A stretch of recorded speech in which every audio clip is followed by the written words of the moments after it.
Hi everyone, welcome. I'm down here in my wormery preparing to check in on a pair of systems that were only fed 9 days ago, but what they got was foods that I assume were going to go pretty quickly. They got radish leaves, they got some watermelon, and those systems are the European nightcrawler bins that you see down here, these uncovered bins. These other bins up here, the ones that are uncovered, these actually had their haul out already, so you can see the labels have been turned upside down just to show that these are not really active systems anymore. But I do have stragglers, I assume, that need to be baited out, so I want to initiate baiting of that eventually. And then as far as the oldest active system, you've got the mixed red worms, but that leads us to the next oldest, not counting my Vermibag Mini, which is the European Nightcrawler's 254 days of age, in which the wool fabric composting test is going on. It was 118 days of age when these systems finally got the wool fabric placed into them. Perhaps the experiment should have started a little sooner, because even now, 136 days after they've been had a chance to work on that wool fabric, the stuff seems like it's gone hardly anywhere. So we'll see. It's very likely that wool will probably accompany these worms into their new home when the time comes to move them out. So a couple more stats here. There's been 22 feedings so far, and another stat missing from here is how long it's been since the last check-in, the 9 days.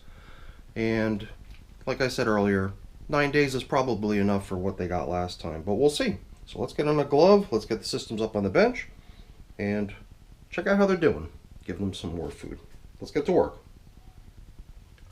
It's been a couple check-ins now since we made the decision to remove coverings from these systems to give them a chance to air out and begin losing some of their moisture content, because things in here were really damp. I could still feel the weight of the systems. They're still quite heavy, which usually could just mean that they're very close to being full, but as you can see, these systems still have a good bit of space left in them for adding more stuff if we wanted to. I believe that the majority of the heavy weight can be contributed to the moisture level in here. And it does feel like perhaps things are getting a little bit drier, but not much. I suppose that if the concentration of castings was a little bit less, if there was more bedding type materials remaining mixed in with this stuff, then perhaps it would have an easier time kicking off some of its moisture content. But since a great deal of the material that makes up these systems is now almost exclusively worm castings, the system is hanging on to its moisture, because that is one of the characteristics of the worm castings. They really do hold on to moisture superbly. It is nice to see worms hanging out all over the wool sweater that you see down here in the feeding zone. I'm not expecting to see any leftovers of the food we gave them, with the exception of maybe a little bit of watermelon skin. The watermelon was placed right on top. I believe that the radish leaves were placed a little bit lower. And it really doesn't matter. Even if there is a little bit of leftover anything, we're still giving them their feeding today, which is going to be a nice big generous feeding. It did seem like we were pretty skimpy last time, and I just wish there was some way we can drive drying in here. And I'm stating that as if we have no options, like we have nothing we could possibly do here. And I suppose that's just because I'm trying to keep to the whole idea of foraging. That was one thing that was listed on my little info board there, which was not really discussed much, but the information that was given right beneath the age of the bins, underneath the 254 days, I showed the breakdown of those 254 days, where the first 6 months, the first 182 days, were spent doing everyday composting, which in my book just means including bedding with their feedings. And from that point forward, we got into what I refer to as foraging, which means the foraging, I guess, is more specific to foraging and working down any remaining bedding that might still be in the systems, because I'll still feed. You know, just like we did 9 days ago, we'll still come in here with the kitchen scraps to give them their fair share of foods. But no new bedding goes in. Here and there we cheat though, you know, like the coffee filters that were showing where we last fed. Our feeding zone indicators were deployed new last time, so we cheated by using the old feeding zone indicators as supplemental bedding down in the feeding zones. Today I don't have coffee or coffee filters, so no new bedding type materials go in here, but it is starting to feel to me like one of these days soon we might want to do something about that. It just feels to me like it's, I don't know, borderline unhealthy for the worms to just be living in their vermicompost without any fresh bedding to be in. So I've already thought about possibly reconfiguring this system much the way we did the mixed red worm bin that was up on the shelf right next to these, where we moved the feeding zone from the typical place where I usually place it, which is down the middle as we had here, off to the edge of the bin, and labeling that reconfiguration as a wedge setup or sort of a continuous flow setup,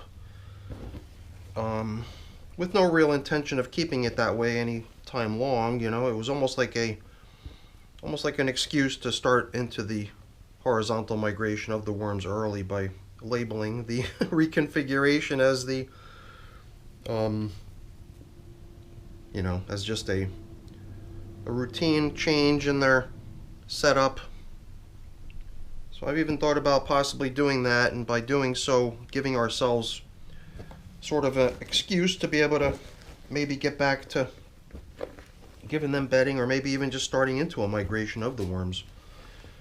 And at that point, just going for the typical horizontal migration setup, which includes fresh bedding for them to come over and hang out in and hopefully stay in. This is a chestnut shell. I found one in the other system too. I was picking at it a little bit, but I didn't make much mention of what it was while I was fiddling with it. Oh, got a nice little worm party going on here. What's happening here? Do we have some leftover, perhaps some leftover watermelon that's causing this commotion? Look at that.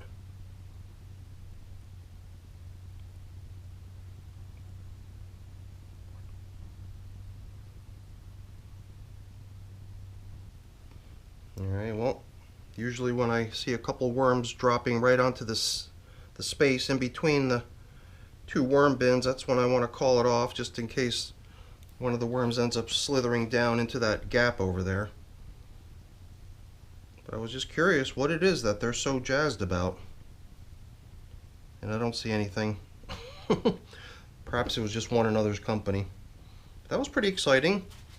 I'm guessing that probably, I don't know, had to be a piece of watermelon. Perhaps this piece got a slightly larger chunk of watermelon rind than the other system received. A piece that might have still been holding together enough that it was still causing a little bit of a worm party to occur there.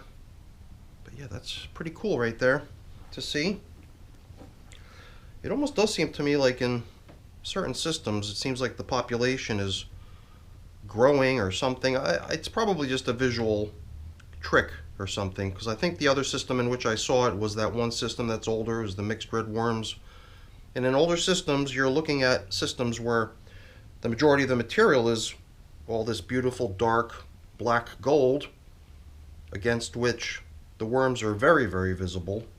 Whereas in brand new systems where the material is still made up of, you know, in large part shredded paper, cardboard, leaves, things that are much more similar in color and shape to the worms themselves, the worms just don't stand out quite as much. So it does seem to me like it might just be a little bit of an optical illusion.